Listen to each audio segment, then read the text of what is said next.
الحمد لله نحمده ونستعينه ونستغفره ونؤمن به ونتوكل عليه ونعوذ بالله من شرور أنفسنا ومن سيئات أعمالنا من يهده الله فلا مضل له ومن يضلل فلا هادي له وأشهد أن لا إله إلا الله وأشهد أن محمدا عبده ورسوله أرسله بالحق بشيرا ونذيرا بين يدي الساعة من يطع الله ورسوله فقد رشد ومن يعصيهما فإنه لا يضر إلا نفسه ولن يضر الله شيئا أما بعد فإن خير الحديث كتاب الله وخير الهدي هدي محمد صلى الله عليه وسلم وشر الأمور محدثاتها وكل محدثة بدعة وكل بدعة ضلالة وكل ضلالة في النار فأعوذ بالله من الشيطان الرجيم بسم الله الرحمن الرحيم يوم نقول لجهنم هل امتلأت وتقول هل من مزيد وأزلفت الجنة للمتقين غير بعيد هذا ما توعدون لكل أواب حفيظ من خشي الرحمن بالغيب وجاء بقلب منيب ادخلوها بسلام ذلك يوم الخلود لهم ما يشاءون فيها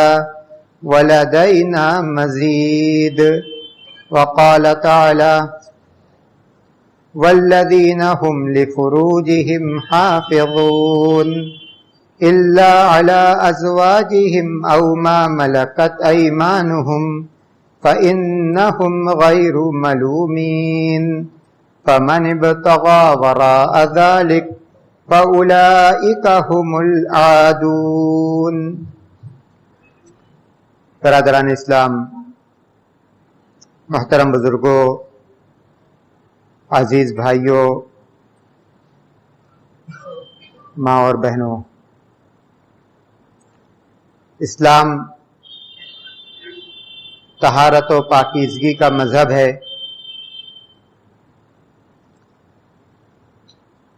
اور یہ دین اپنے ماننے والوں سے اس بات کا تقاضا کرتا ہے کہ وہ علم و عمل اور عقیدہ کے مسائل میں اپنے آپ کو ہر طرح کی ناپاکی سے، غلاظت سے دور رکھیں. اور اسی لیے اخلاق و کردار کی طہارت کو، اس کی پاکیزگی کو اہمیت دی گئی، بلکہ اس کو دین کی پاکیزگی کے ساتھ جوڑ دیا گیا. وَمَنِ اتَّقَى الشُّبُهَاتِ فَقَدْ اسْتَبْرَأَ لِدِينِهِ وَعِرْضِهِ. اللہ کے رسول صلی اللہ علیہ وسلم نے فرمایا، جو حلال ہے وہ واضح ہے اور جو حرام ہے وہ بھی واضح ہے. ان دونوں کے درمیان کچھ چیزیں کھٹکنے والی ہیں، معلوم نہیں یہ حلال ہے یا حرام. ایک مسلمان کا اس سلسلے میں کیا موقف ہونا چاہیے؟ اللہ کے رسول نے فرمایا کہ شبہہ والی چیزوں سے بچو. جو شبہہ والی چیزوں سے بچے گا وہ اپنے دین کو بھی بچائے گا اور اپنی آبرو کو بھی بچائے گا. آبرو کو بچانا، عزت کو بچانا، عصمت کی حفاظت کرنا ایک مسلمان کے لیے کتنا ضروری ہے، اس کا اندازہ آپ حدیث کے اسی ٹکڑے سے لگائیں کہ دین اور عصمت، دین اور عزت دونوں کو ایک ساتھ جوڑ دیا گیا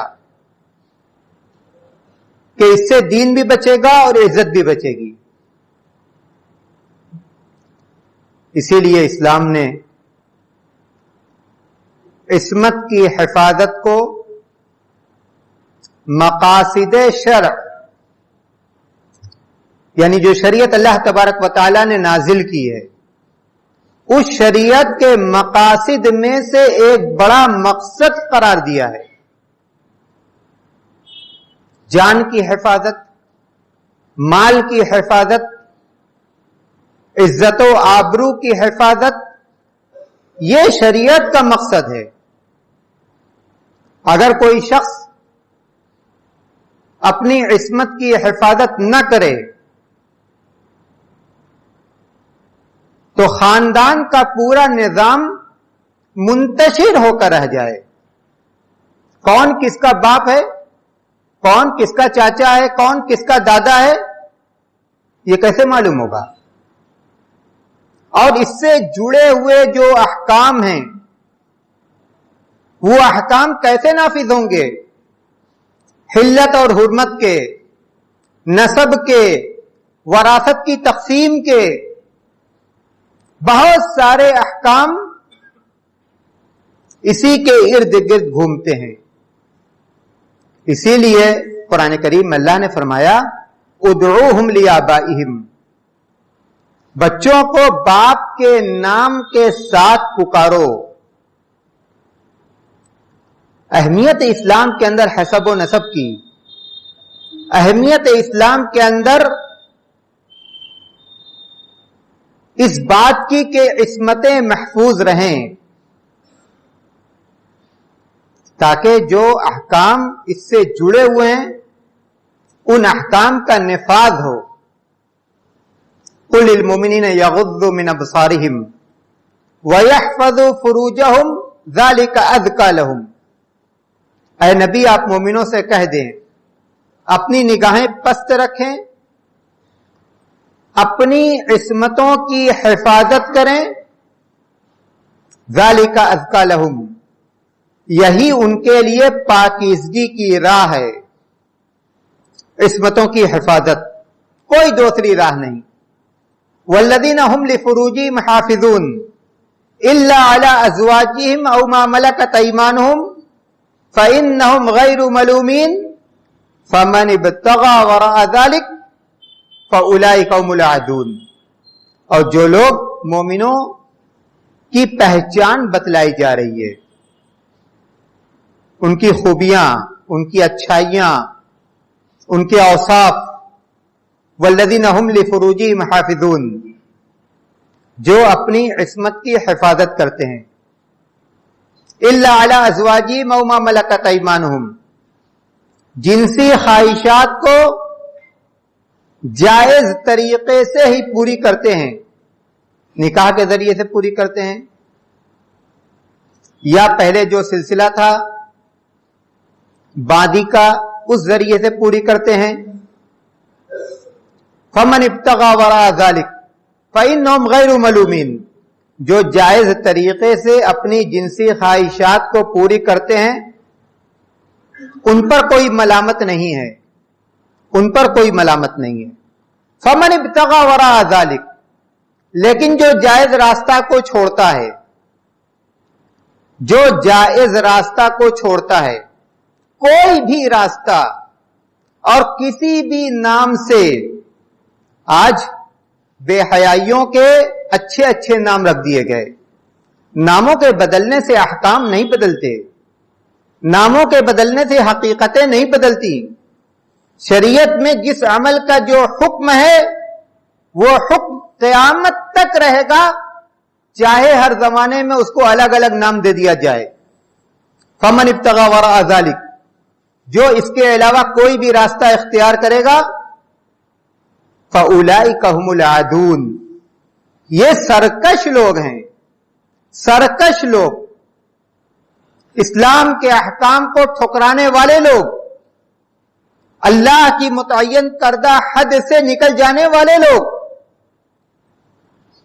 والحافظین فروجہم والحافظات اعد اللہ لہم مغفرۃ واجرا عظیما.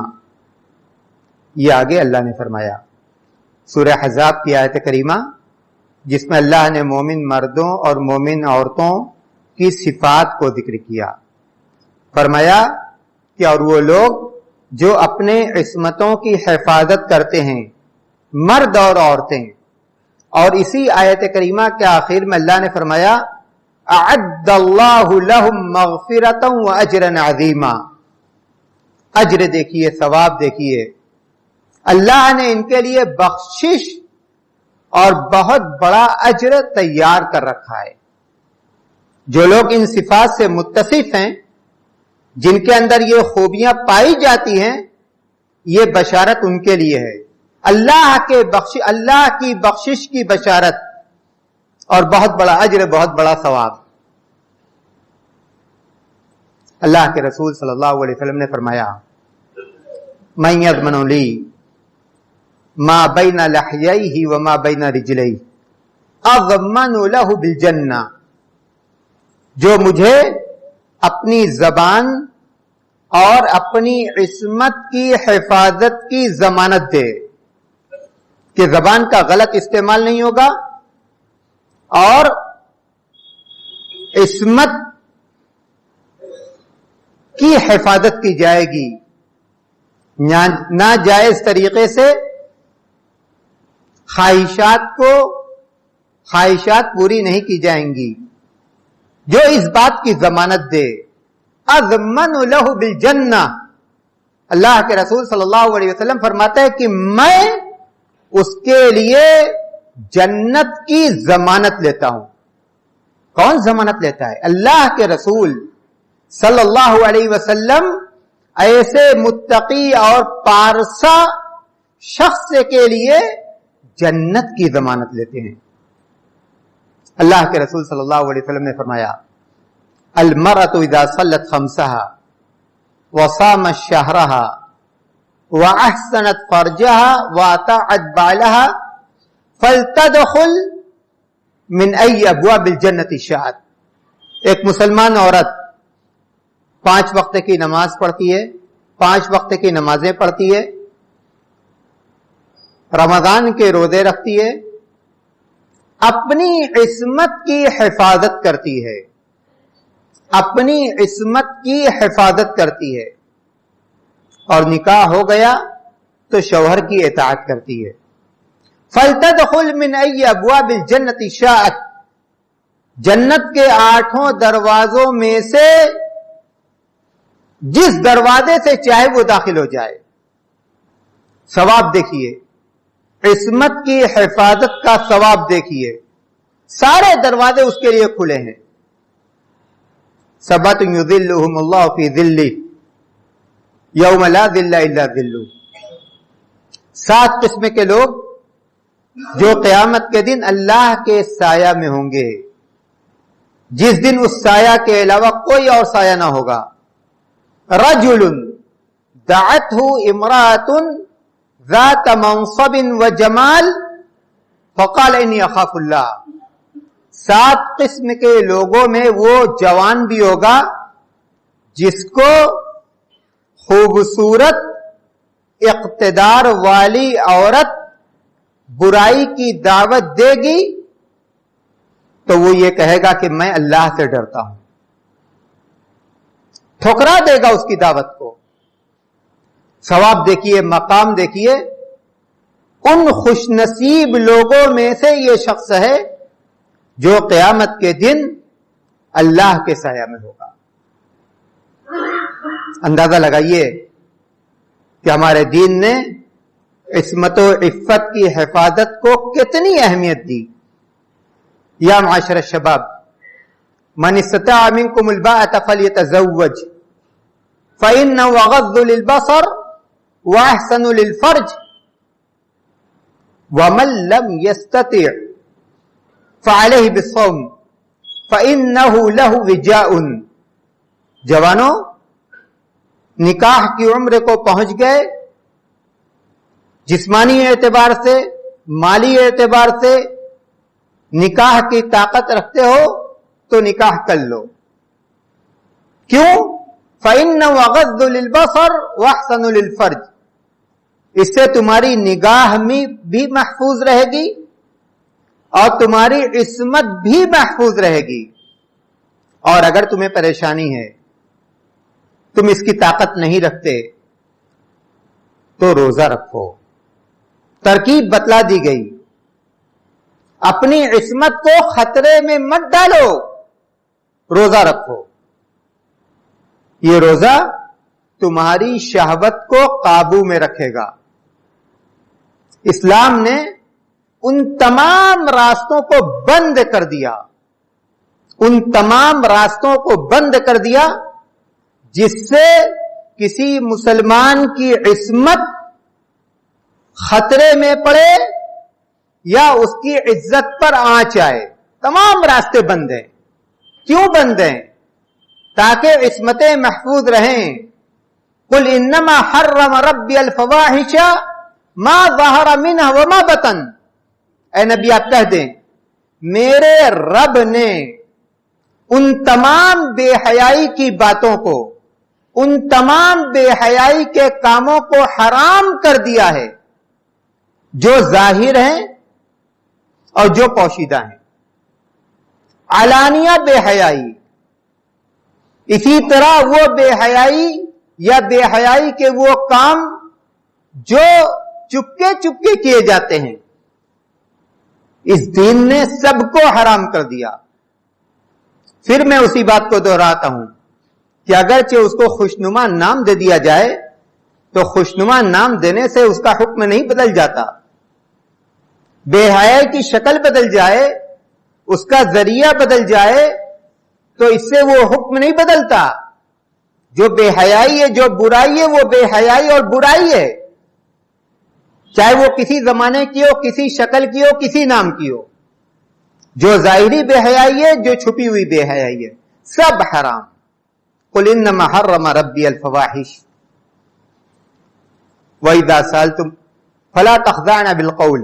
اب دیکھیے اسلام نے کس طرح سے عصمتوں کی حفاظت کی ہے.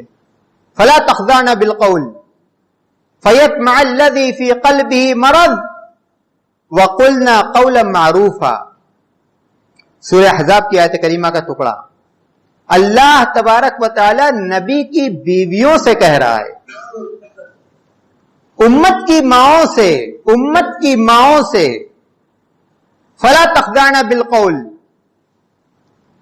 اگر کسی سے گفتگو کرو، کسی اجنبی سے، تو نرم لب و لہجہ میں گفتگو مت کرو.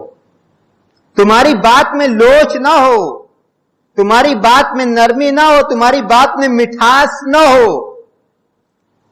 فَيَطْمَعَ الَّذِي فِي قَلْبِهِ مَرَضٌ. جس کے دل میں روگ ہے وہ تمہارے بارے میں غلط امید پال لے گا. وَقُلْنَا قَوْلًا مَعْرُوفًا. بات بھلی کہو لیکن انداز کے اندر روکھا پن ہو، نرمی اور لوچ نہ ہو. راستہ بند کر دیا گیا. اجنبی ہے، ضرورت ہے بات کرنے کی، بات کرو، لیکن اس کا طریقہ یہ ہو کہیں سے بھی شک اور شبہ داخل نہ ہو. وَإِذَا سَأَلْتُمُوهُنَّ مَتَاعًا فَاسْأَلُوهُنَّ مِنْ وَرَاءِ حِجَابٍ ذَلِكَ أَطْهَرُ لِقُلُوبِكُمْ وَقُلُوبِهِنْ. اور اگر تمہیں ان سے کوئی سامان لینا ہو، تمہیں ان کو کوئی سامان دینا ہو تو کیسے؟ وَإِذَا سَأَلْتُمُوهُنَّ مَتَاعًا. مومنوں سے کہا جا رہا ہے کہ اگر تمہاری کوئی ضرورت ان امہات المومنین کے پاس ہو، ان کے پاس تم جا رہے ہو، تو کیسے بات کرو گے، کیسے سامان لو گے؟ فَاسْأَلُوهُنَّ مِنْ وَرَاءِ حِجَابٍ. اگرچہ حکماً وہ تمہاری ماں ہے، اگرچہ حکماً وہ تمہاری ماں ہے، لیکن پھر بھی پردہ کے آڑ میں، پردہ کے پیچھے سے، پردہ رکھتے ہوئے ان سے سامان مانگو.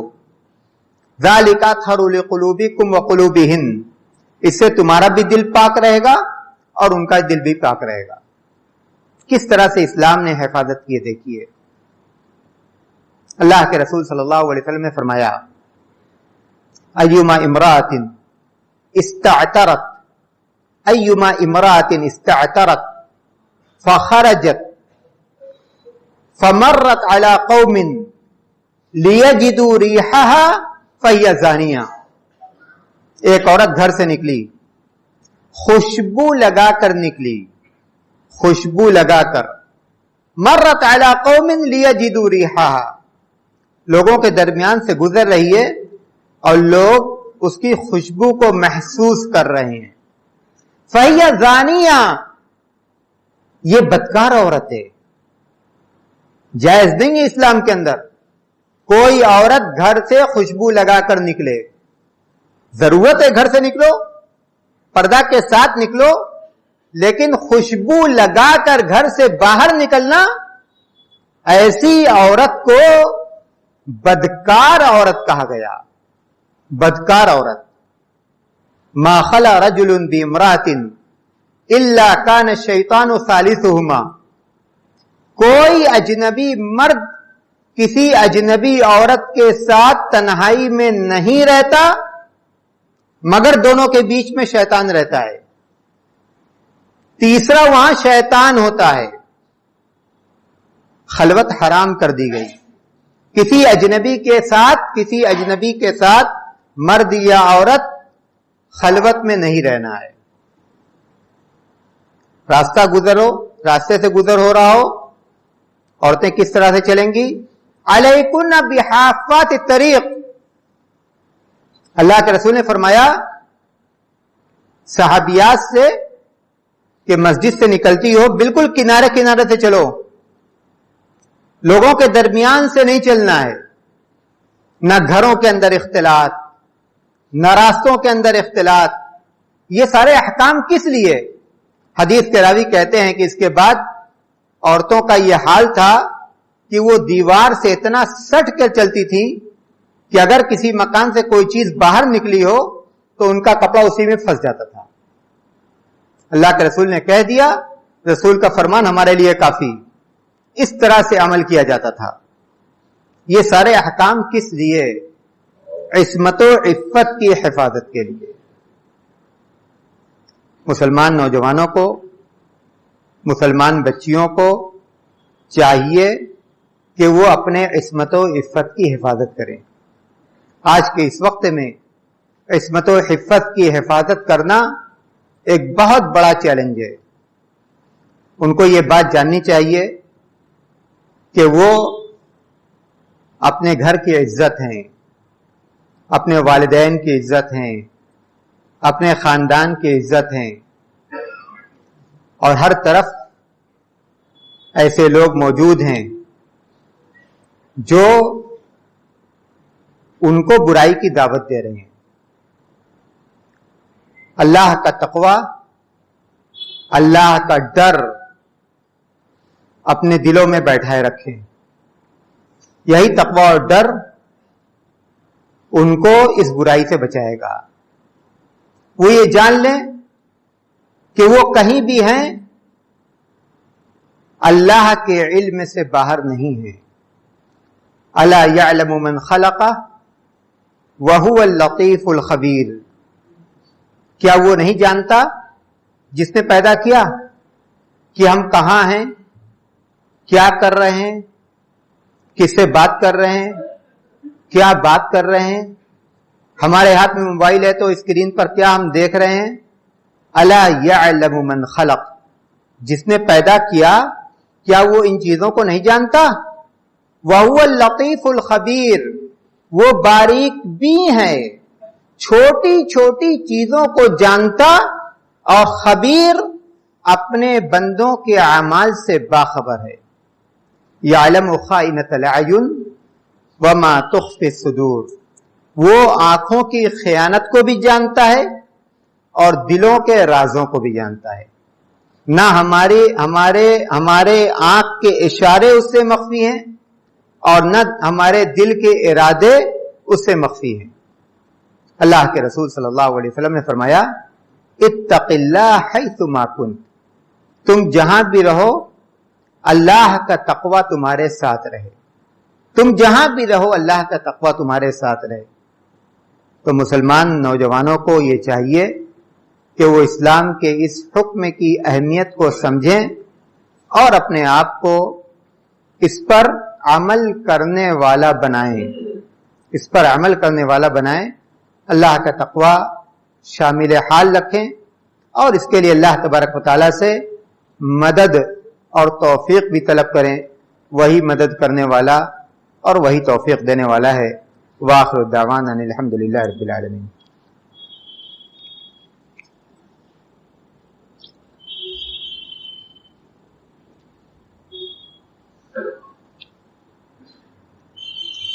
الحمد للہ نحمده ونستعینه ونستغفره ونؤمن به ونتوکل علیہ ونعوذ باللہ من شرور انفسنا ومن سیئات اعمالنا من يهده الله فلا مضل له ومن يضلل فلا هادي له واشهد ان لا اله الا الله واشهد ان محمدا عبده ورسوله اما بعد فاعوذ بالله من الشيطان الرجيم بسم الله الرحمن الرحيم ان الله وملائكته يصلون على النبي يا ايها الذين آمنوا صلوا عليه وسلموا تسليما اللهم صل على محمد وعلى آل محمد كما صليت على إبراهيم وعلى آل إبراهيم إنك حميد مجيد اللهم بارك على محمد وعلى آل محمد كما باركت على إبراهيم وعلى آل إبراهيم إنك حميد مجيد عباد الله رحمكم الله إن الله يأمر بالعدل والإحسان وإيتاء ذي القربى